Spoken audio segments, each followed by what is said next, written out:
नमस्कार दोस्तों, मैं हूं आपका 200 से कम जुआन और बात कर लेते हैं। आज तो सब्जेक्ट आप लोग देख ही रहे हो, क्या सीएलएसए एक चाइना की एजेंसी है। तो सीएलएसए के बारे में आप लोगों को काफी सारा ब्रीफ कर चुका हूं। उससे पहले लेता हूं कमेंट से क्वेरीज, उसके बाद में बताता हूं कि यस ये प्रूफ हो चुका है सीएलएसए एक चाइना की एजेंसी है।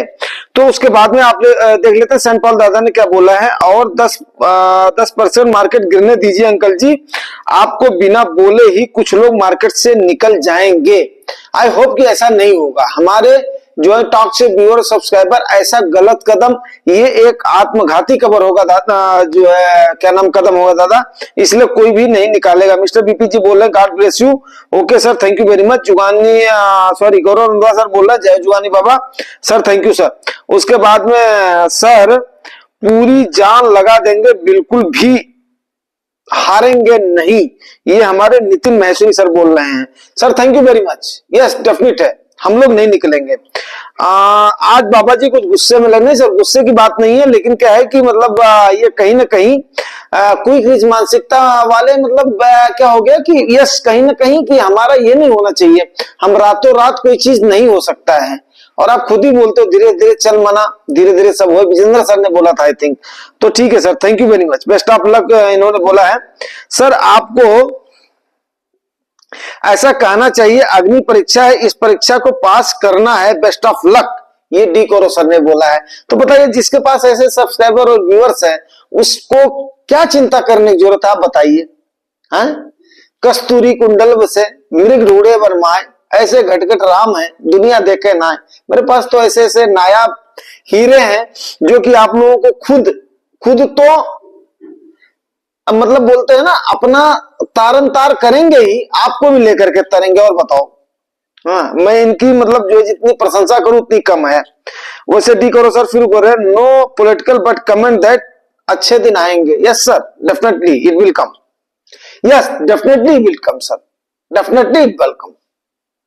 अच्छे दिन आएंगे। एंड उसके बाद में जो है धनंजय से क्या बोले, सर नमस्कार, अभी थारे जल की तरह शांत है धनंजय सिंह। हाँ ठीक है, नो प्रॉब्लम सर, होल्ड करिए और उसके बाद में अपना बने रहिए, कोई दिक्कत नहीं आएगी। आज आपको निफ्टी का मूव भी हमने बता दिया था। एंड उसके बाद में गौरव से क्या बोल रहे हैं, बाबा जी वैसे खतरनाक है, डॉलर मजबूत होता जा रहा है, महंगाई आ रही है, रेट कट संभव नहीं लगता। यस डेफिनेट है, दिसंबर में रेट कट संभव नहीं है। ये जेरोम पॉल जी ना बरसाती मेढक हैं, इन्होंने बोला था ना टर्म जी आ जाएंगे, मैं क्या करूंगा, मैं 2028 तक करूंगा या नहीं करूंगा, सिटी पिट्टी गुम हो गई है। चलिए नो प्रॉब्लम। भारत में पेट्रोल डीजल महंगा होगा, हाँ सर महंगाई बढ़ेगी, महंगा होगा, लेकिन कोई बात नहीं, सरकार कंट्रोल करेगी। हमारे पास अभी स्टॉकेज हो गया है। सबसे बड़ी बात क्या सर, स्टॉकेज हो गया है रसिया और उसकी वजह डायरेक्ट डील की वजह से। इसका श्रेय किसको जाता है, पीएम साहब को जाता है। ठीक है, जो सत्य है वो सत्य है। उसके बाद में डी करो सर क्या बोल रहे हैं, दुनिया जैसी चलती है मैं उससे हमेशा उल्टा चलता हूं, हमेशा फायदे में रहता हूं। सर फायदे में रहना है, कैसे रहते हो वो देख करके रहना है, लेकिन मैं वही बोलता हूँ फ्यूचर ऑप्शन नहीं करेंगे आप, और हमेशा शॉर्टकट नहीं अपनाएंगे आप। ये मेरा आपसे विनम्र निवेदन है, क्योंकि शॉर्टकट का रास्ता कभी भी मतलब जो है लेकर के डूबता है। ठीक है सर, तो बाकी मैं नहीं जानता हूँ कि आप इसको किस परिप्रेक्ष्य में बोल रहे हैं, बट मार्केट गिरावट अब चाइना नहीं यूएस से है, तो इसके परिप्रेक्ष्य में सर ने बोला। सर के मतलब क्या मनसा है, वैसे हैं सर काफी अपना सुलझे हुए हैं और काफी प्रैक्टिकल आदमी है। एक्चुअली क्या है ना कि मेरे दोस्तों में सबसे बड़ी बात क्या होती है ना कि आप अपने उम्र दराज लोगों से दोस्ती कर लेते हो, हम उम्र लोगों से कर लेते हो, लेकिन कम उम्र के लोगों से दोस्ती कर पाना बड़ा संभव मतलब मुश्किल हो जाता है। लेकिन मेरा क्या है कि मेरे हर तबके के लोग मेरे दोस्त हैं, ये सबसे बड़ी संभावना उसमें से डी करो सर एक है। चलिए, कहीं न्यूक्लियर वार ना हो जाए, ये चिंता का सबब है हमारे रंधवा सर का। रंधवा सर निश्चिंत रहो, कुछ नहीं होगा। कल की डेट में देखना, आज तो अभी तक तो कुछ हुआ नहीं है, आज तो अभी तक कुछ हुआ नहीं है। और कल हमने इसके मामले में एक वीडियो बना दिया है। डोंट वरी सर, डटे रहो बस। मैंने तो पहले बोला था सीएलएस से एक झांसा दे रहा है रिटेल इन्वेस्टर्स को। अंकल जी तो मेरी बात को सीरियसली लेते ही नहीं है। दादा को सबसे बड़ा रहता है मैं इनकी बात को सीरियसली नहीं लेता हूँ। चलिए दादा ठीक है, ये आपका प्यार है, मैं आपकी बात को सीरियसली लेता हूँ, हमेशा लेता हूँ और हमेशा उठाता भी हूँ। ठीक है, अच्छा उसके बाद में जान भाई क्या बोल रहे हैं? सभी खेल होता है, बड़ा खिलाड़ी के साथ खेलना मुश्किल है, बड़ा पेशेंस रखना पड़ता है, सब पेशेंस हमें रखना पड़ेगा, ठीक है, पेशेंस हमें रखना पड़ेगा। अगर बीजेपी महाराष्ट्र इलेक्शन हार जाती है और ऊपर से रशिया यूक्रेन वार, पता नहीं पोर्टफोलियो कितना गिरेगा। कुछ नहीं गिरेगा दादा, शांति रखो, कुछ नहीं गिरेगा। टाइम करेक्शन होगा, प्राइस करेक्शन होगा, इसके अलावा कुछ नहीं होगा। ज्यादा से ज्यादा माइनस में रिजल्ट जाएगा। बट आपको बता दिया, निफ्टी वहां तक जानी तो जानी की 2031 तक जानी तो जानी है, नोट कर लीजिए। उससे पहले हमारी मार्केट बिल्कुल टच करेगी और वो आंकड़ा हमेशा उससे पहले टच करेगी। आप नोट कर लीजिए, नोट कर लीजिए आप, नहीं तो उसके बाद में आज के 5वें साल के बाद में आप मेरे को बिल्कुल अनफॉलो कर दीजिएगा, मत देखिएगा आप मेरे को। लेकिन 5 साल का टाइम दोगे ना दादा, 29 तक में ही क्रॉस कर जाएगी। जो आपको लेवल बताया था ना 40,000 को, 29 तक में क्रॉस कर जाएगी। और बताइए, और 30 तो आने नहीं देगी इंडियन मार्केट, ये विडंबना है। और बताइए, बहुत ग्रोथ की संभावना है, अपार ग्रोथ की संभावना। बाबा जी बहुत बढ़िया वीडियो। उसके बाद में मिला है, तुम खुद दादा लग रहे। अरे नहीं नहीं नहीं नहीं नहीं विकास शर्मा जी, नहीं नहीं नहीं नहीं, ये हमारे बड़े भाई हैं, नो प्रॉब्लम। आप लोग ऐसे मत उलझिए भाई, no no no no no no no, ये अपना परिवार है, परिवार है, परिवार है, ये परिवार है। दिमाग की नसें खुल गई, ये कौरव रंधावा सर ने बोला है। भाई देखो, ये अपना परिवार है, परिवार में नो नो, मैं विकास शर्मा सर से और जो है सबसे जो है करना चाहता हूँ, हमें बिल्कुल एकदम से जो है टॉक्स को ऐसे लेकर के चलना। सारे व्यूअर्स, सब्सक्राइबर्स और जो हमारे बिल्कुल कम से कम 2-2.5 हजार ऐसे हैं जो कि बिल्कुल एकदम से वो इंतजार कर रहे हैं कि हाँ कब हमें एक ऐसा बूस्ट मिले कि हम उसके बाद में ज्वाइन टास्क को हम ज्वाइन करें। लेकिन दोस्तों, आप ये मान करके चलो कि ज्वाइन टास्क की मंशा जो है ना बिल्कुल साफ एंड प्योर है। यस, डेफिनेटली है कि आप लोग अच्छा खासा गेन लेकर के जाओगे अगर आप लोग डटे रहे तो। देखना, रूस जापान इस फैंटास्टिक ना घुस जाए, नहीं कुछ नहीं होगा सर, कोई जो इस्लामिक फैंटास्टिक नहीं घुसेगा। आपको एक बात बताऊं सर, कि आप ये मान करके चलिए, जब यूएसएसआर होता था ना, उस समय अमेरिका से ज्यादा इंटरफेरेंस था तालिबानियों के ऊपर। और तालिबानियों का मैं एक बात बताऊं आपको कि तालिबानियों को कोई जीत क्यों नहीं पाया। 10 साल तक रगड़ करके थक गया यूएसएसआर 10 साल तक रगड़ के थक गया। जब हमारे सामने 2001 का 10 क्या 12-13 साल रगड़ा है अमेरिका ने, और रगड़ा 15 साल तक, मान करके चलो, मान करके क्या जो अभी हमारा रिसेंट एग्जांपल है। लेकिन कोई भी तालिबानियों को हरा नहीं पाया। वो क्या होता है कि जैसे हमारा एक गोल क्लियर है कि यार हमने वहां तक जाना है, वहां तक करना है, वहां तक ही करना है, हम अपना माइंडसेट बना करके चलते हैं। और तालिबानियों का ना, उनको क्या, उनको यही नहीं पता उनका टारगेट कहां पर है। बड़े लड़ाके, बड़े लड़ाके, बड़े लड़ाके, आज से नहीं, तैमूर लंग के टाइम से आप देख लीजिए। तैमूर लंग की उसकी कहानी मेरे को बड़ी छाप पड़ी थी। उस समय देखा था जब मैं छोटा बच्चा होता था ना, तैमूर लंग आया था, उसने बोला ये करके, वो बच्चा गया था, छोटी सी चाकू उसके पास थी, उसने उससे उसका मुकाबला कर दिया। हमारे यहाँ को बहुत बड़ा योद्धा बाद में बना था उसने। उस कहानी की बड़ी छाप पड़ी थी मेरे अंदर। उसने उस चाकू से बोला तेरे को मैं काट दूंगा, ये कर दूंगा, इससे लड़ूंगा मैं। तैमूर लंग ने उसको जो है इनाम दे करके छोड़ा था। तो ये ऐसे हैं तालिबान के लड़ाके सर, कि मतलब जो कोई मतलब ही नहीं है कि यहाँ पे कोई इस्लामिक फैंटास्टिक यहाँ पर मतलब जो घुस जाए।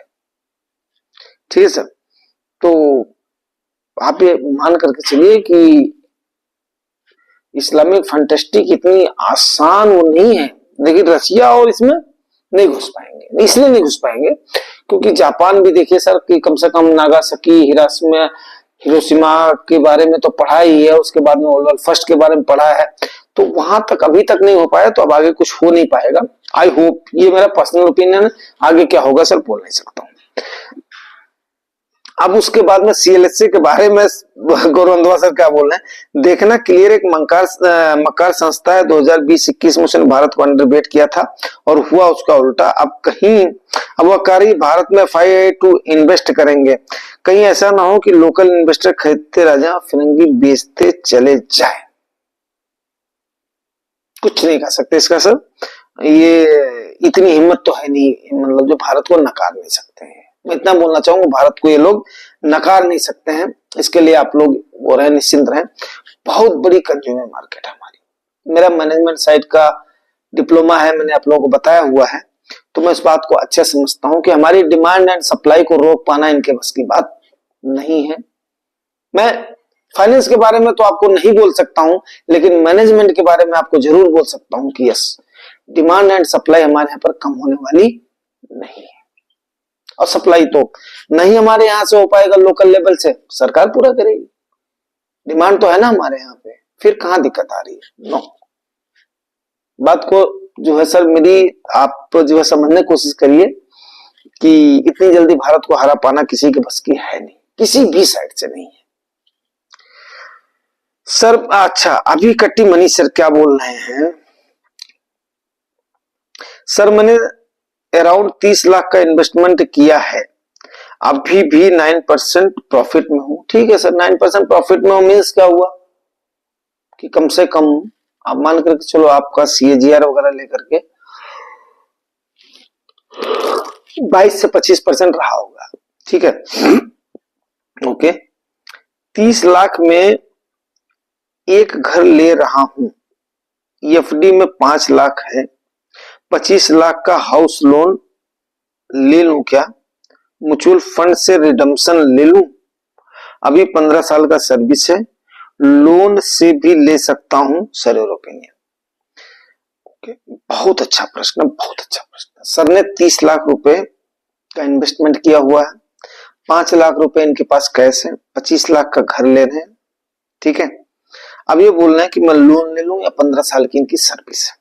सबसे पहले एक बात बताऊं सर कि सर्विस क्लास के लिए ना कि इन्वेस्टमेंट और लोन दोनों ही एक ऐसे हैं कि दोनों हाथ में लट्टू, क्योंकि लोन जैसा तो कोई ऑप्शन है ही नहीं है। ऐसे हम लोग कैलकुलेट करके बोलते हैं इतना नुकसान है, इतना नुकसान है, ये है वो है, ये हमेशा रिड्यूसिंग उस पर जाता है। और हाउस लोन यस डेफिनेट है, मैं आपको रिकमेंड करूंगा कि जो आपने अकुमुलेट किया हुआ है ना, इस पैसे को आप छेड़े मत। मेरी बात को ध्यान से सुनिए, इस पैसे को आप छेड़े मत, आप बिल्कुल होम लोन लीजिए, किस्त भरिए, और दोनों में 5 लाख तो आप सबसे पहले आप दे ही देंगे। 25 साल की नौकरी बची है, उससे आपकी हर चीज चल जाएगी। तो आप क्यों म्यूचुअल फंड को रिडीम करोगे? इतना पैसा आपने 30 लाख रुपए अगर आपने अक्यूमुलेट किया हुआ है तो डेफिनेटली आप बहुत ही समझदार आदमी कट्टी मनी साहब। कोई मतलब ही नहीं है इसको कि इसको ब्रेक करना, इसको रिडीम करना, इसको नुकसान करना। क्यों? क्योंकि इस पर आपको पता है कि मेरे को 12 से 15% के आसपास रिटर्न मिलेगा, आप श्योर हो। और आपको 8-9%, 10% के आसपास में आज के टाइम पर होम लोन मिल जाएगा, 9% मैक्स टू मैक्स हो जाएगा। हो सकता है उसमें आपको प्रधानमंत्री आवास योजना का लाभ भी मिल जाए, अगर आपने नहीं लिया होगा, जो उसका टैक्स ब्याज माफ होता है तो। और आई होप कि आप उसको ले ही लेंगे। नहीं भी ले पाते हैं तो कम से कम आप अपना लोन लीजिए, मंथली इन्वेस्टमेंट से आप चुकाइए। आप देखिएगा, आप इसी के इस म्यूचुअल फंड इन्वेस्टमेंट से ना, आप नोट कर लीजिएगा, आज जितने भी मेरे व्यूअर्स जो सब्सक्राइबर्स हैं, कट्टी मनी सर की संदर्भ में बात नोट कर लीजिएगा, फ्री ऑफ कास्ट कट्टी मनी सर का घर होगा। डेफिनेट है, मैं आपको बता रहा हूं सर, लेकिन आपने इसको छेड़ दिया, आपकी कंपाउंडिंग छिड़ जाएगी, आपका इन्वेस्टमेंट छिड़ जाएगा, बाकी आपकी मर्जी है।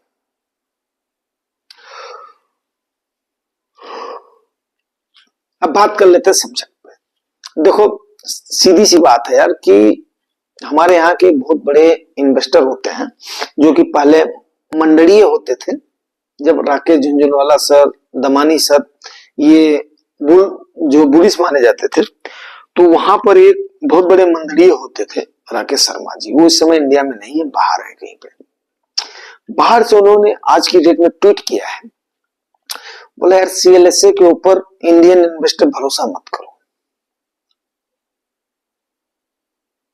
और ये बात मैं इसलिए बोल रहा हूँ, बहुत ही इन्वेस्टमेंट की दुनिया की प्रोमिनेंट पर्सनालिटी है वो, उन्होंने आज ये बात ट्वीट करके बताई है, मेल भी किया है कि एक्चुअली हमारे ट्रेडर्स को इस बात का फर्क नहीं पड़ना चाहिए। इसलिए पड़ना चाहिए क्योंकि CLSA जो है ना, वो अमेरिका की एक ब्रोकरेज फर्म है, और वो ब्रोकरेज फर्म है, और वो कभी भी उनको भी ताज्जुब हो रहा है कि CLSA ने ऐसा बोला क्यों, उसने अपनी सरकार की बदनामी क्यों किया। लास्ट में उन्होंने दिया है कि एज पर उनके ओपिनियन, राकेश शर्मा जी के, कि ये अपना माल बेचना चाह रही है, और ये चाह रही इस टाइप का स्टेटमेंट दे करके कि इंडियन इन्वेस्टर्स बेवकूफी में आए, कोई भी बेवकूफी भरा कदम उठाएं और यहां से अपना माल बेचें। तो CLSA के बारे में आज की डेट में खुलासा कर दिया है राकेश शर्मा जी ने कि भाई मेरे, ये चाइना की ब्रोकरेज फर्म है और ये वहां से चाह रही कि हम इंडिया से कब अपना माल बेचें। तो उम्मीद करता हूं बात आपको समझ में आ गई होगी, सब्जेक्ट भी कवर हो गया, क्वेरीज भी कवर हो गई, और अगर जानकारी ठीक लगती है, इतना प्यारा सा डिस्कशन चलता है, तो यार प्लीज आप लोग अपना प्यार दुलार जरूर बनाओ। Thank you.